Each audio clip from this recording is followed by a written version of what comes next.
salut à tous et bienvenue pour cette nouvelle petite vidéo de rentrée de mois de mi-mai à peu près. Mi-mai, donc c'est parti. Donc voilà, un petit achat fait par chez le pote Johan de Sharp. Donc une petite manette PS1 avec le petit câblage PS1 et une PS1 fonctionnelle mais avec le capot cassé. Mais bon, ça fonctionne toujours. Donc pourquoi pas. Ensuite, tac. Je sais qu'il y a une PS1, deux PS1 et 3 PS1 et 2 HS et une qui fonctionne. Bon, les HS, je les garde parce qu'en fait, ça peut permettre aux gens de faire des customs, par exemple. S'ils veulent s'entraîner sur des capots comme ça, à faire des customs, pourquoi pas. Une Mega Drive, une qui fonctionne, apparemment. Une Super Nintendo. Et bon, les câblages de la Super Nintendo et une Péritel de PlayStation. Là, en fait, c'est un support, c'est le support de la Mega CD. En fait, on met cette cale-là pour mettre la Mega CD numéro 2. Ou la 1, ça c'est la 1, c'est le support de la 1. Pour mettre une Mega Drive 1, donc là c'est un petit cordon d'alimentation. Et le socle.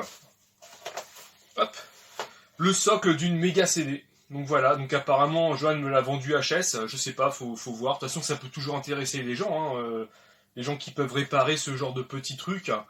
Donc voilà, j'ai pris ce petit lot de consoles. Ça peut toujours dépanner, ça peut toujours servir. Surtout celles qui fonctionnent partiront en vente et celles qui ne fonctionnent pas partiront pour pièces. Et ça part, de toute façon, il y a toujours des gens qui récupèrent des consoles qui ne fonctionnent pas pour les réparer, ou comme je vous dis, pour s'entraîner à faire des customs ou des choses comme ça dessus.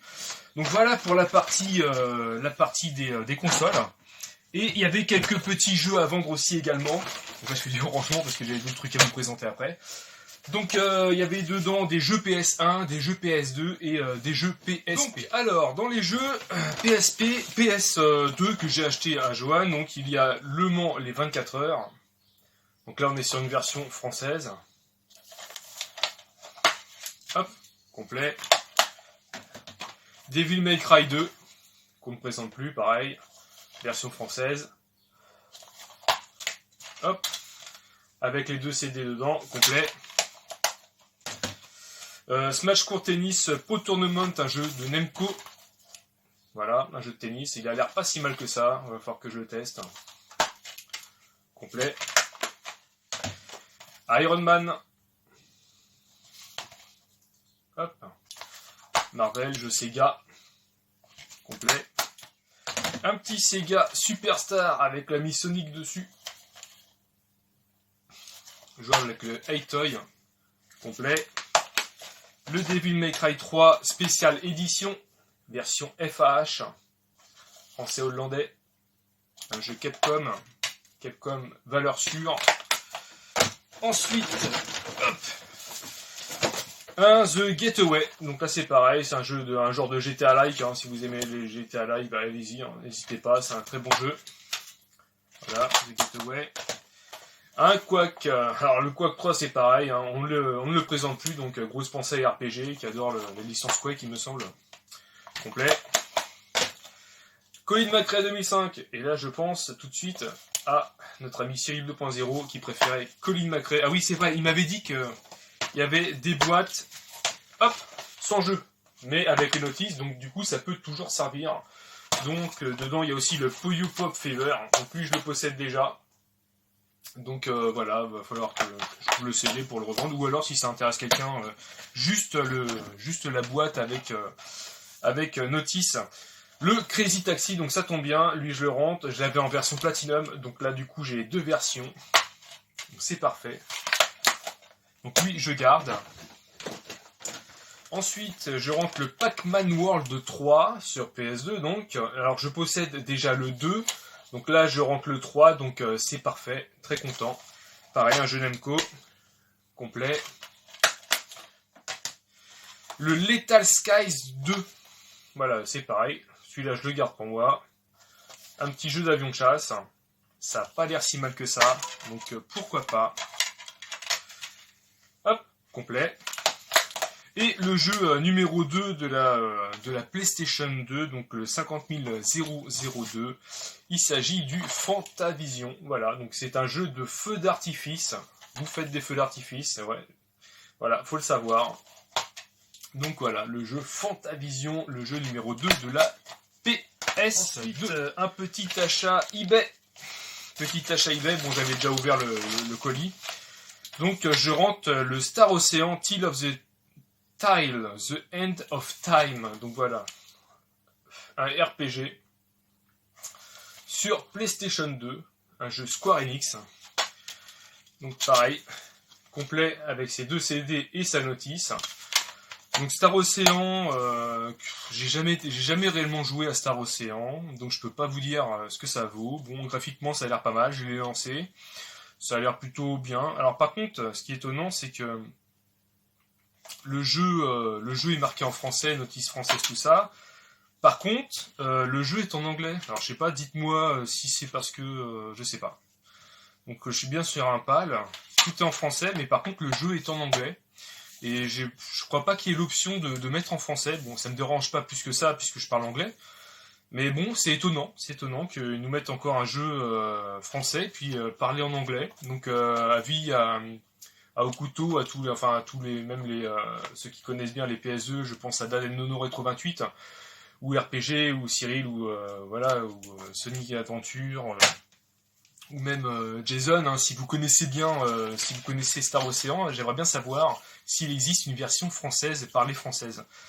Voilà, et donc je continue sur le lot que j'ai fait chez Johan, du coup, parce que là j'étais parti sur de la PS2, donc là je retourne sur du PSP.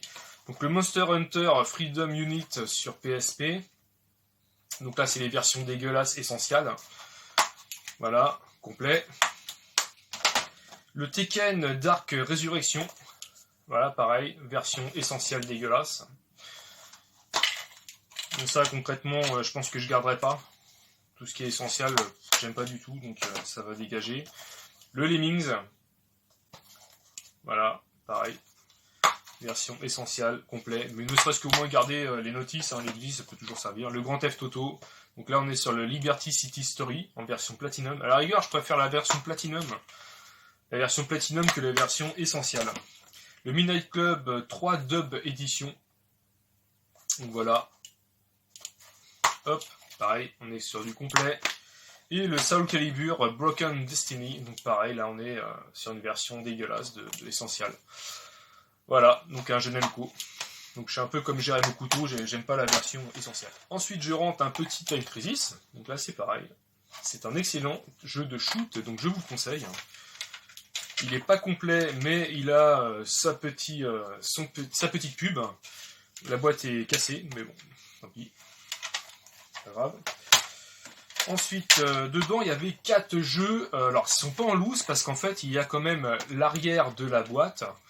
Enfin, le feuillet arrière. Et dedans, bah, ce qui est pas mal, c'est quand même un Street Fighter The Movie. Donc, c'est plutôt cool. Donc, voilà, Street Fighter The Movie. En plus, il est en assez bon état. Donc voilà, un Street Fighter The Movie, donc lui je le possède déjà complet, en très très bon état. Un Johnny Bazookaton, donc là c'est pareil, je le rentre en loose mais avec le feuillet arrière. Mais bon, vous voyez, ce genre de truc c'est cool, c'est qu'on peut récupérer au moins les boîtes parce que les charnières ne sont pas cassées, donc ça je suis preneur. Un Quake 2, pareil, un petit Quake 2 qui va bien. Donc c'est pareil, ça se glisse gentiment dans un petit lot qu'on peut vendre. Et un Mickey Wild Adventure. Donc un petit jeu de plateforme fort sympathique. Lui, c'est pareil, je pense que quand j'aurai ma nouvelle pièce rétro gaming, je pense que je vais m'y attarder parce qu'il a l'air vraiment pas mal. Ouais, ça a l'air plutôt pas mal. Puis j'aime bien l'univers Mickey, ça rappelle des bons souvenirs quand t'es gamin. Et alors, là, très content de rentrer ça, j'ai fait une très très bonne affaire sur Le Bon Coin, je vous en parle tout de suite. Donc, la bonne affaire sur Le Bon Coin, et ça fera plaisir à Cyril 2.0. Je pense, je pense que voilà, il va se dire, ah bah ouais, c'est plutôt cool. Et bah, je rentre 3 guides de PS1, donc version française en plus, c'est cool. Donc, il s'agit du Tomb Raider, la solution complète, donc le Tomb Raider 2. Donc voilà. Donc très content de rentrer ce petit Tomb Raider, ce petit guide Tomb Raider. Donc il est en très très bon état, hein. Il n'y a pas de déchirure, il n'y a pas de coupure. Voilà. Donc lui je ne le possédais pas, donc par contre celui-là je vais les garder. Le Tomb Raider, la solution complète de la révélation finale. Voilà. À l'époque, prix 79 francs. Voilà. Donc là, très content. Donc le guide officiel sur la PlayStation et PC CD-ROM. Donc c'est pareil, en excellent état. Pas de déchirure, rien, pas de pliure. Il est vraiment très beau. Donc ça c'est pareil. Ça va rester dans la collection. Moi, j'aime bien aussi la collection de tout ce qui touche un peu à la PS1. Et bon, les guides, ça sert toujours. Et Tomb Raider sur les traces de Lara Croft. Donc c'est pareil, le guide officiel. Voilà. Donc très content de rentrer tout ça. Voilà. Je le possédais pas non plus. Alors je sais que j'ai un ou deux guides comme ça officiels. J'en ai un d'ailleurs sous blister. Mais voilà. Donc nickel. Très très bien. Super, les rues de Rome. Tout est bien mis. Le grand plongeon, le sous-marin, tout est bien expliqué, la base russe, donc du coup c'est bien, ça va me faire, je vais pouvoir y jouer, m'attarder un peu plus à Lara Croft. J'avais commencé à jouer au premier opus, j'avais pas aimé parce que je trouve que la maniabilité elle est horrible, mais bon quand j'aurai peut-être plus de temps, je sais pas, plus tard, je sais pas, je testerai, je verrai. Donc voilà, très content de rentrer ces 3 petits guides. Bah écoutez, merci beaucoup d'avoir regardé la vidéo. J'espère que ça vous a plu. Un petit pouce bleu si ça vous a plu. Puis n'hésitez pas à mettre des petits commentaires, à voir parler, c'est plutôt sympa. Voilà, allez, je vous dis à bientôt. Allez, ciao. Lâche un petit pouce bleu si t'as aimé la vidéo. Et n'hésite pas à t'abonner si c'est pas encore fait. Allez, ciao.